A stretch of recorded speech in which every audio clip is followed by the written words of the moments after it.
सरदार बहादुर Khan women university की मासूम तालिबा आमना बीबी के बामाना कत्ल और कातिल की अदम गिरफ्तारी के खिलाफ मुजाहरा। आपको फिर से बताते चलें कि इवजी अलायंस और सिविल सोसाइटी के जेर एहतमाम क्वेटा प्रेस क्लब के बाहर सरदार बहादुर खान वीमेन यूनिवर्सिटी की मासूम तालिबा बीबी आमना के बामाना कत्ल और कातिल की अदम गिरफ्तारी के खिलाफ मुजाहरा किया गया।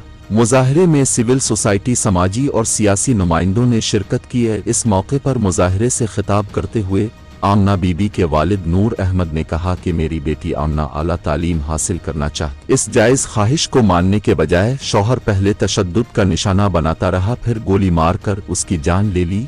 आमना बीबी को मारने के बाद से कातिल फरार है और अब तक गिरफ्तार नहीं किया जा सका।